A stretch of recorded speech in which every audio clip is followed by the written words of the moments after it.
I found the pawn ticket in the drawer beneath the car keys. No note, no apology, just a price tag on memory. My name's David Mercer. I'm 48 and I spend my days reviewing estate compliance at First National Bank in Raleigh. Numbers don't lie. Documents tell stories. People, they're the variable that breaks everything.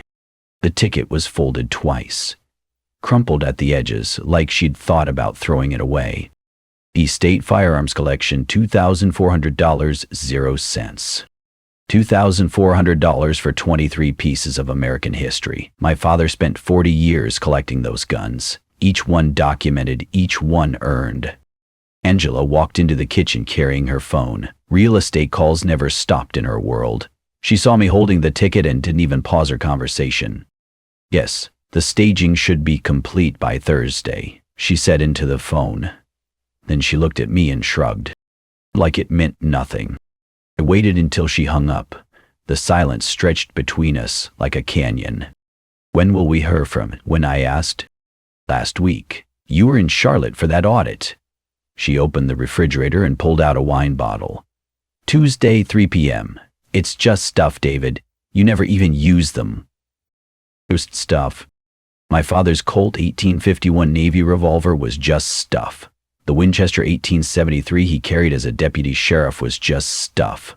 The Lamac revolver from 1882 that took him 15 years to find was just stuff. They were locked up, I said. In that old gun cabinet? Please. Angela poured herself a glass of Chardonnay. Rick said the lock was practically antique. Took him 5 minutes. Rick, her cousin who runs that pawn shop on Capitol Boulevard? Of course. Do you know what the worst part was? She thought I'd just accept it. 22 years of marriage, and she'd learned to expect my silence. She was right to expect it. I didn't raise my voice, didn't slam doors, didn't demand explanations. I went upstairs to my office and closed the door. Angela and I had what you might call a partnership. She handled the social appearances. I handled the practical details. We lived in a 4-bedroom colonial in North Hills. We attended charity events. We had dinner with clients. We were married in October. Rainy day, no music. But some practical details she never bothered to learn about. That night, after Angela went to bed, I walked to the far wall of my office. Behind the bookshelf, hidden by my collection of banking regulation manuals, was a wall-mounted safe I'd installed 3 years ago. Angela thought the gun cabinet was the only storage. She was wrong. The safe opened with a soft click. Inside sat a leather portfolio my father had given me the week before he died. Along with it, manila folders containing copies of his will, trust documents, and something Angela had never seen. The original appraisal ledger. Every gun in my father's collection was listed in that ledger. Purchase dates, provenance, market values. My father updated it religiously, his careful handwriting tracking each acquisition like a journal. I opened it to the first page. There, in his precise script, on Mercer Collection, for David, a legacy of American craftsmanship and history. Beneath that, 23 entries, each one detailed down to the serial numbers, including 3 pieces worth more than Angela's car. The 1882 Lumet, she sold it for $80. It was worth $12,000. The Winchester model 1873, $55. Market value $8,000. The Colt 1851 Navy my grandfather carried in Korea, $35. Worth $15,000 to the right collector. I ran my finger down each inked signature. My father's handwriting never wavered, even when the cancer had stolen everything else. What kind of person betrays a dead man's wishes? I reached for my phone and scrolled through my contacts, found a number I hadn't called in 2 years. Harlan? I said when he answered. It's David Mercer. I think she made a mistake. Harlan Kent had been my father's closest friend in the collecting community. Historian, appraiser, and the kind of man who remembered every gun that passed through every auction house in the Southeast. David, Jesus, it's been forever. What's going on? My father's collection. Someone sold it without authorization. A pause. All of it? All of it. That's... David, some of those pieces were museum quality. The limit alone. I know. Another pause. Longer this time. Who's the someone? I looked toward the bedroom where Angela was sleeping, probably dreaming about commission checks and staging appointments. My wife.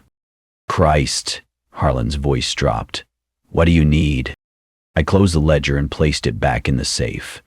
The lock engaged with a solid click. I need to know where they went, and I need to know tonight. I'll make some calls. Harlan? Yeah. She thinks I won't fight this. Through the bedroom wall, I could hear Angela's phone buzzing. Another late-night call, another deal in progress. Well, yeah. I looked at the safe, at the portfolio, at the evidence she didn't know existed. She was right. I won't fight.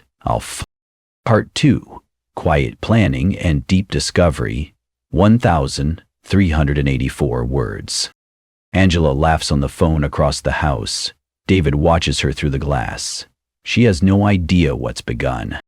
Her voice carries through the sliding door to the patio where she's pacing. Another client call. Another deal closing. She gestures with her free hand like the person on the other end can see her performance. I sit at my kitchen table with coffee and my laptop. Wednesday morning, 7:15 a.m. Angela thinks I'm reviewing loan applications before work. No time to process, just get us out. My phone buzzes. Harlan's name appears on the screen. Found something, he says without preamble. Your Lemat revolver? It's already listed for next week's Carolina Gun and Militaria auction. Who's selling? That's where it gets interesting. The consignment paperwork shows an LLC called Piedmont Estate Services. I pull up the Secretary of State website and search the business registry. Piedmont Estate Services was registered 18 months ago. Primary contact, Richard Brennan. Rick, Angela's cousin. How long have they been running this operation? I ask. Based on the auction house records? At least 2 years. Always estate pieces. Always undervalued on the intake forms. Angela's laughter drifts through the glass again. She's telling someone about a showing this afternoon. Her voice sounds lighter than it has in months. Can you trace the other pieces? Already working on it. David, there's something else. The Winchester, 1873. It went to a private collector in Virginia. Guy thinks he got the deal of the century. I watch Angela end her call and check her reflection in the sliding glass. She smooths her hair and adjusts her blazer. What's the timeline look like?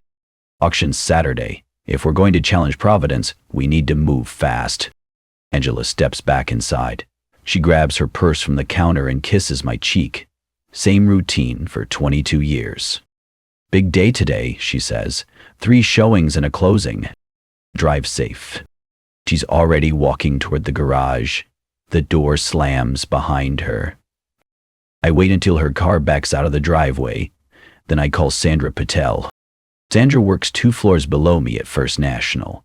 Estate law compliance. She's the one who reviews inheritance documentation when probate gets complicated. David, what's going on? I need a favor. Off the books. A pause. Sandra's known me for 8 years. I don't ask for favors. What kind of favor? My father's estate. The trust documentation that was submitted to probate. I think there might be irregularities. Irregularities? How? The kind that might invalidate certain claims? Another pause. Sandra understands the language of careful accusations. Bring me the paperwork. I'll review it during lunch. At 12:30, I sit across from Sandra in the bank's conference room. She spread 3 sets of documents across the table like playing cards. Tell me what you see, I say. Sandra runs her finger down the trust document Angela submitted to probate court. She stops at the beneficiary section. This says your wife is listed as co-beneficiary for all tangible assets. Right. But this, she picks up the original trust from my father's portfolio. This lists you as sole beneficiary for the firearms collection. Cheap looking. Sandra studies both documents. Her expression shifts from curiosity to concern. David, the signature dates don't match. The amended trust shows a revision date of 2 years before your father died. 2 years before he died? I remember that time period perfectly. Angela had just started her real estate career. She was trying to impress my father with her success, market knowledge, investment strategies, professional networking. My father listened politely. He was always polite. But after she left the room, he'd said something that stuck with me. Angela's built for showings, not for substance. She heard him say it. I saw her face through the kitchen doorway. She never forgot. There's something else, Sandra says. She points to a line item in the amended trust. The Colt 1851 Navy revolver. It's listed with a purchase date of 1847. I look at the original trust. The same gun is listed with a purchase date of 1851. My father would never have made that mistake. He knew the manufacturing history of every piece in his collection. Sandra leans back in her chair. David, if this amended trust was submitted fraudulently, it could invalidate your wife's claim to any portion of the inheritance. How long do I have? Probate distribution hasn't occurred yet. You have 60 days from the initial filing to challenge. I gather the documents and slide them back into the portfolio. Sandra, I need to ask you something else. What? If someone were to challenge this trust, what would the process look like? She studies my face, reading between the lines of my careful question. Hypothetically, you'd file a petition with probate court asserting fraud. You'd need evidence of forgery, lack of proper witness verification, or documentation inconsistencies. And if the person who submitted the fraudulent trust had financial motivations, that would elevate it from civil to criminal fraud. I walk back to my office and close the door. The afternoon passes in careful research. Angela's real estate business hadn't been as successful as she'd advertised. Public records show a property flip in Cary that went sideways last year. She'd borrowed against our home equity line to finance the renovation. The property sat on the market for 8 months. She finally sold it at a $30,000 loss. $30,000. That's when the timeline becomes clear. Angela needed money. She knew about the gun collection. She knew I never challenged her decisions. And she knew my father's trust documentation was stored in our home office. What she didn't know was that I kept the originals in a safe she'd never seen. That evening, Angela comes home with takeout Chinese food. She seems relaxed, almost cheerful. Good day? I ask. Great day. The Williamson house finally got an offer, and I think I found a buyer for the Henderson property. And she sets the food on the kitchen counter and opens a bottle of wine. You seem different lately, she says. Different how? I don't know. More focused. I watch her pour 2 glasses of wine. She hands me one and raises hers. To new beginnings, she says. We drink. She talks about her showings, her clients, her commission projections for the quarter. You listen and nod in the right places. After dinner, I go back to my office. I spread both versions of the trust side by side on my desk and pull out a red pen. The original trust, signed by my father in the presence of 2 witnesses, leaves the entire firearms collection to me. No ambiguity, no shared ownership. The amended trust, allegedly signed 2 years later, lists Angela as co-beneficiary. But there are problems with the documentation. This signature looks traced. The witness names don't match county records. And there's that one critical error my father would never have made. I circle the date discrepancy in red ink. Colt 1851 Navy misdated. He never would have missed that. Through the office window, I can see Angela in the living room. She's on her phone again, probably with another client. She looks confident, secure, like someone who's finally gotten what she deserves. Tomorrow, I'll file the paperwork that changes everything. But tonight, I just sit and watch her through the glass, wondering when she stopped being the woman I married and became someone willing to steal from a dead man. Maybe I'd seen the signs all along. Angela steps into the study. David is organizing tagged foam cases. She doesn't ask what he's doing. He doesn't offer. The foam cases are spread across my desk like surgical instruments, each one labeled with a catalog number from my father's ledger. Empty spaces where 23 pieces of American history used to rest. "Working late again?" Angela says from the doorway. I don't look up. "Filing some documents." She lingers for a moment, then walks away. Her footsteps fade down the hallway. Thursday morning, I arrive at Sandra's office with a manila folder. Inside are copies of both trust documents, the original appraisal ledger, and a timeline I've constructed showing the correlation between Angela's financial problems and the trust amendment. "You're really doing this?" Sandra asks. The paperwork speaks for itself. She reviews my documentation one more time. "David, once we file this petition, there's no going back. The court will investigate everything." "I understand. Your wife could face criminal fraud charges." Think about that for a moment. 22 years of marriage reduced to evidence files and court documents. She made her choice when she forged my father's signature. Sandra nods and begins drafting the petition to probate court. The language is precise, clinical. Petitioner asserts that the trust document submitted to this court on behalf of the deceased contains fraudulent amendments, citing inconsistent witness verification, signature analysis discrepancies, and factual errors inconsistent with the deceased's documented expertise. By noon, the petition is filed. A copy goes to the probate court clerk. Another copy gets served to the attorney handling my father's estate. A third copy goes into a sealed envelope addressed to Angela. She won't receive it until tomorrow. Legal protocol requires a 24-hour notification period. But I'm not waiting 24 hours for the rest. I call Harlan from my car. It's time to move on the auction house. Already in motion. I filed a formal provenance challenge with the Carolina Gun and Militaria auction this morning. Cited the Firearms Historical Network database and your father's original documentation. What does that mean for Saturday's auction? The LEMAT's been pulled from the sale, so has any other piece that can be traced to Piedmont Estate Services. How many pieces total? 12.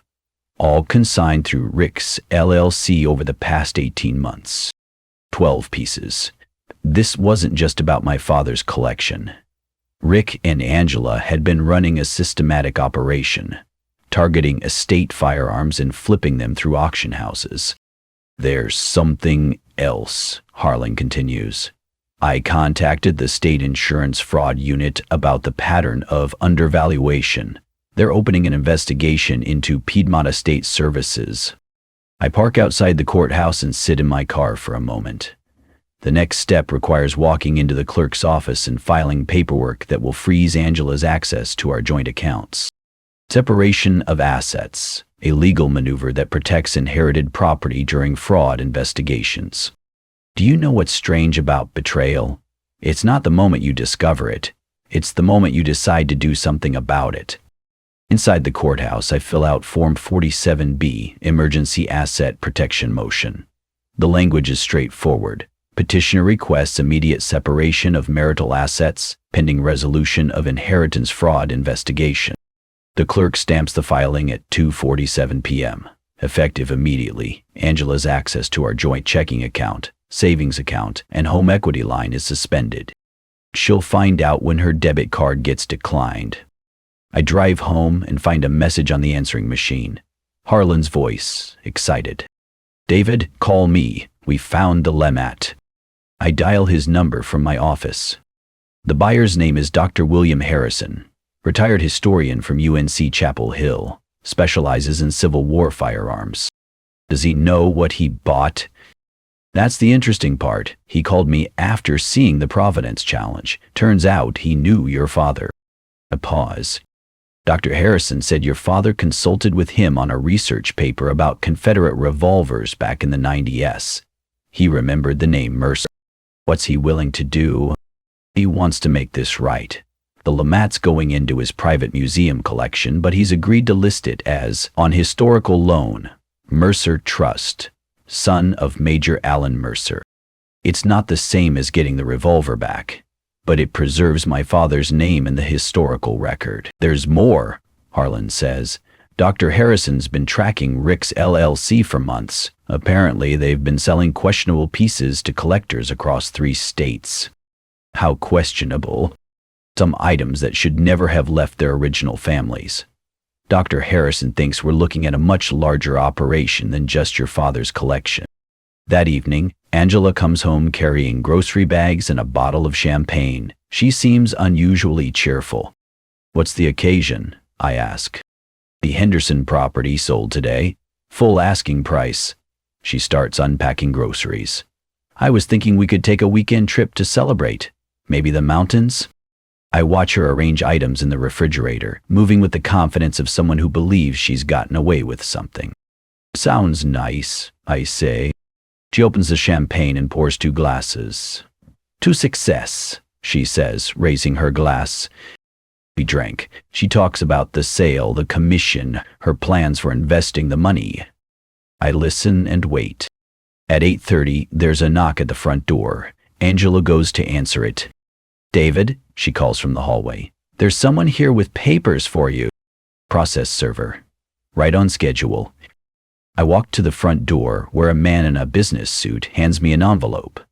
David Mercer? That's me. You've been served.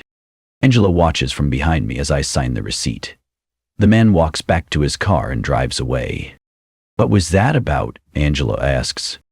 I open the envelope and scan the legal paperwork inside.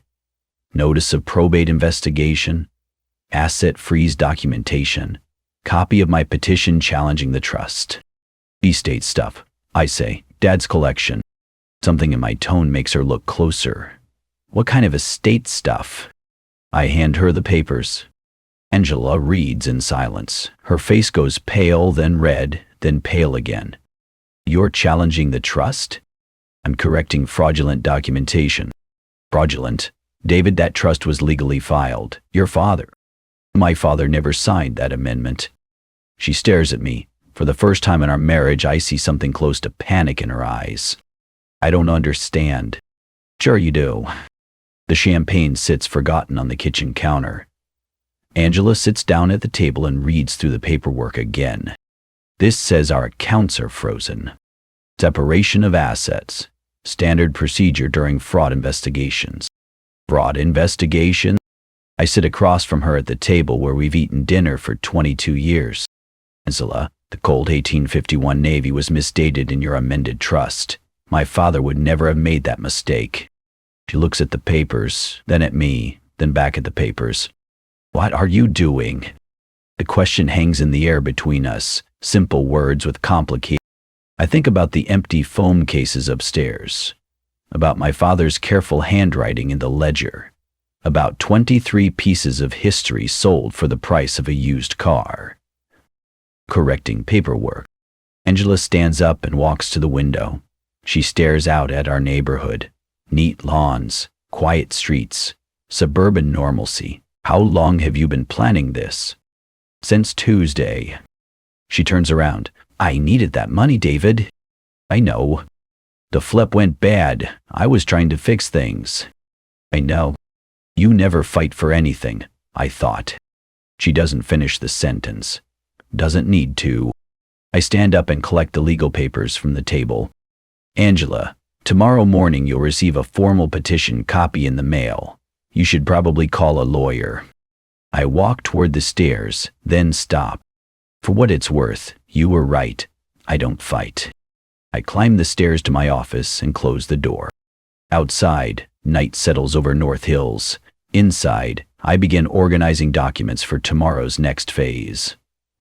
She thought silence meant weakness. That was her mistake.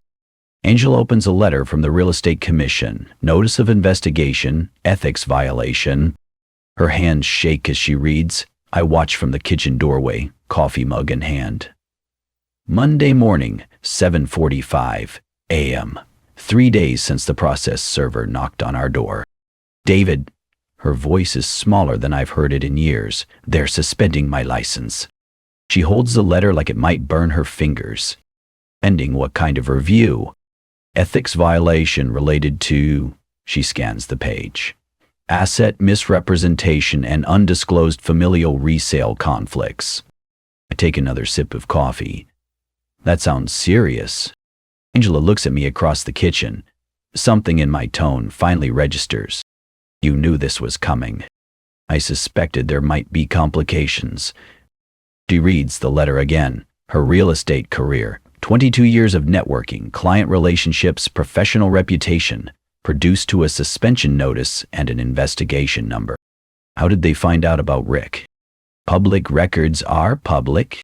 What I don't tell her is that Sandra's contact at the state insurance fraud unit had been thorough. Very thorough. Rick's LLC, Piedmont Estate Services, had been flagged for a pattern that investigators call systematic undervaluation. Estate items purchased at well below market value, then resold through auction houses and private collectors at massive markups. The math was simple. Rick would buy a $1,000 antique for $50, then sell it for $800. Angela would provide the initial valuations and authenticate the seller's authority to dispose of estate assets. Profit, professional legitimacy, family partnership. Until someone started comparing intake receipts with auction records. My phone buzzes. Text message from Harlan. Rick's office raided this morning. Agents seized all records. I show Angela the message. Her face goes white. David, what have you done? I filed accurate documentation with the appropriate authorities. Angela sits down at the kitchen table. The real estate commission letter sits in front of her like a death certificate. My clients are going to find out. Probably. My reputation was built on professionalism. This seems unprofessional. She looks at me with something approaching disbelief. You're enjoying this? I consider that for a moment. Am I enjoying watching my wife's career collapse? Watching her face the consequences of forging legal documents and stealing from my dead father? No, I say, but I'm not stopping it either. Tuesday afternoon, Sandra calls with an update. The notary cracked. Which not to read? Jennifer Walsh, the one who allegedly witnessed your father's signature on the amended trust. I pull up a chair at my desk. What did she say? She admitted to notarizing the document without your father present. Said Angela brought it to her office and claimed it was just a formality, that your father had already signed but needed official witness verification. Under friendly pressure, Angela paid her $200 cash, told her it was urgent because of upcoming medical procedures. $200 to corrupt a legal document, the price of my father's legacy reduced to pocket change. What happens now? The probate court invalidated the amended trust this morning. Angela's claim to any portion of the inheritance is retroactively erased. Take a life preserver. I hang up and sit in my office for a few minutes. Outside, life continues. Cars pass, neighbors walk dogs. The world moves forward while Angela's carefully constructed deception falls apart. That evening, she is waiting for me in the living room. Did you set this all up? And look at her once. You filed first. The truth is simple. Angela submitted fraudulent documentation to probate court. I submitted authentic documentation to the same court. The system worked exactly as designed. I needed that money. I know. The real estate market's been terrible. The flip cost us everything. I know. You could have just talked to me. Think about that. Could I have talked to her? Asked her not to steal my father's collection? Requested that she not forge legal documents? Would that have worked? She doesn't answer. Wednesday evening, Harlan calls with an invitation. There's a collector's event this Saturday at the North Carolina Museum of History. They want me to present on the Mercer collection. What kind of presentation? Historical significance, provenance documentation, the importance of maintaining authentic records. Will you mention my father? David, I'm naming you as lead custodian of the collection. Official recognition through the Firearms Historical Network. Lead custodian. My father's legacy preserved and documented for future generations. Will it be public? About 200 collectors and historians, some media coverage. I think about Angela, about her love of public events and professional recognition. I'll be there. Saturday arrives gray and cold. The museum's auditorium fills with collectors, historians, and enthusiasts, people who understand the difference between price and value. Angela sits 3 rows behind me. She doesn't speak, but I feel her presence like a shadow. Harlan takes the podium and begins his presentation. He talks about the historical significance of firearms in American culture, about the importance of documentation and provenance, about collectors who preserve history for future generations. But he mentions my father. Major Alan Mercer spent 40 years building one of the finest documented collections in the Southeast, each piece carefully researched, authenticated, and preserved. Slides appear on the screen. Photos of my father's guns, copies of his meticulous documentation. The Mercer collection represents the gold standard for historical preservation. Thanks to the efforts of his son, David Mercer, this collection will remain intact and properly documented. Applause fills the auditorium. Harlan gestures toward me. David serves as lead custodian of the Mercer collection, ensuring that his father's legacy continues to educate and inspire future generations of collectors. More applause. People turn to look at me. Nods of respect from serious collectors who understand what preservation means. Behind me, Angela sits silently. She's dressed professionally, like she's attending a client event. But she's not mentioned, not acknowledged, not included. She watches her exclusion unfold in real time. After the presentation, collectors approach me with questions about my father's research methods, his documentation techniques, his approach to authentication. I answer their questions and accept their condolences. These people understand loss. They understand legacy. Angela approaches as the crowd disperses. "Congratulations," she says. "Thank you. Your father would be proud." I look at her. Yes, he would. She hesitates, like she wants to say something else, then thinks better of it. "I should go. Drive safe." He walks toward the exit alone, through the museum lobby, past displays of North Carolina history, out into the gray afternoon. I stay for another hour, talking with collectors about preservation techniques and historical documentation. People who spend their lives protecting the past for the future. People who understand that some things are worth more than money. When I finally leave the museum, the parking lot is almost empty. Angela's car is gone. I drive home through quiet neighborhoods, past houses where families are having dinner and watching television and living their ordinary lives. At home, I find Angela in the living room. She's packing boxes. "Moving out?" I ask. "Staying with my sister until this gets sorted out." I nod. "That's probably wise." She tapes up a box and sets it by the door. "David?" "Yeah." "I never meant to hurt you." I think about my father's empty gun cabinet, about forged signatures and corrupted notaries, about 23 pieces of history sold for grocery money. I know. But knowing her intentions doesn't change what she did. It doesn't bring back what she took. David enters a secured storage facility. Dim lights. One temperature-controlled aisle. A shelf labeled Alan Mercer Collection. The facility sits off Capitol Boulevard, between a tire shop and a Mexican restaurant. Nothing remarkable from the outside. Just another strip of commercial buildings where people store the things they can't keep at home. Unit 247 is climate-controlled.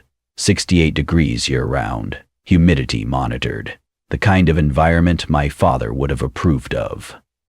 I punch in the access code and the metal door rolls up with a mechanical hum. Inside, 22 foam cases rest on metal shelving, each one labeled with catalog numbers from my father's ledger. Winchester, 1873. Colt, 1851, Navy. Smith & Wesson Model 3.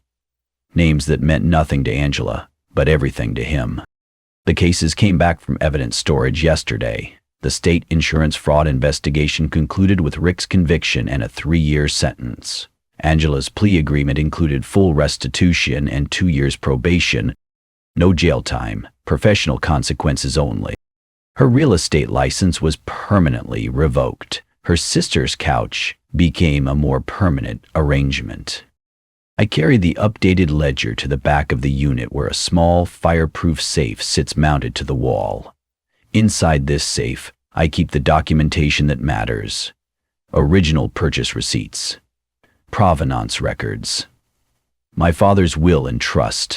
The real trust. I open the ledger to the final page and run my finger down the list of recovered items. 22 pieces accounted for.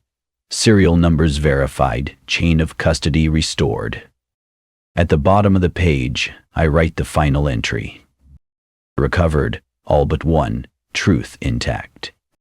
The Lamat revolver remains in Dr. Harrison's private museum, listed officially as on historical loan, Mercer Trust's son, of Major Allen Mercer. Not the same as having it back, but close enough. My father's name preserved in the historical record. I close the ledger and place it inside the fireproof safe. Next to it, the original appraisal documentation. The evidence that made everything else possible. Do you ever wonder what defines a legacy? Is it the objects we leave behind, the money in our accounts, the stories people tell about us after we're gone? My father left me 23 pieces of American history. Angela sold them for $2,400. But the real inheritance wasn't the guns themselves. It was the precision, the documentation, the understanding that some things are worth preserving exactly as they are. I locked the fireproof safe and checked the unit's security system. Motion sensors, temperature monitors, everything my father's collection needs to survive another generation. The metal door rolls down with a final click. Outside, the sun sets behind the tire shop and the Mexican restaurant. Rush hour traffic moves past on Capitol Boulevard, people heading home to families and dinners and ordinary Tuesday evening routines. I sit in my car for a moment before starting the engine. The house in North Hills feels different now, quieter. Angela's presence had filled spaces I didn't realize existed until she left them empty. But empty isn't the same as hollow. I drive home through neighborhoods where porch lights are coming on and kitchen windows glow yellow against the approaching dusk. Normal lives continuing their normal patterns. At home, I heat up leftover Chinese food and check my email. Work tomorrow, loan applications to review, estate compliance issues to investigate. Some people might call it boring, routine, a life reduced to paperwork and procedures. They'd be wrong. There's something to be said for precision, for systems that work when people follow the rules, for documents that tell the truth, and signatures that mean what they say. Angela thought my silence was weakness. Rick thought documentation was just bureaucracy. The notary thought $200 was worth more than professional integrity. They all learned the same lesson. Paperwork has power. Records matter. And sometimes the quietest person in the room is the one who gets the last word. I finish my dinner and walk upstairs to my office. The empty phone cases are gone now, stored with the collection where they belong. On my desk, a single sheet of paper. The final insurance settlement check. Enough to cover storage fees for the next 50 years. I endorse the check and place it in an envelope addressed to the storage facility. Outside, night settles over North Hills. Inside, I organize tomorrow's files and prepare for another day of reviewing other people's mistakes. No more questions, no more corrections. Just the quiet satisfaction of work completed and truth preserved. The way my father would have wanted it.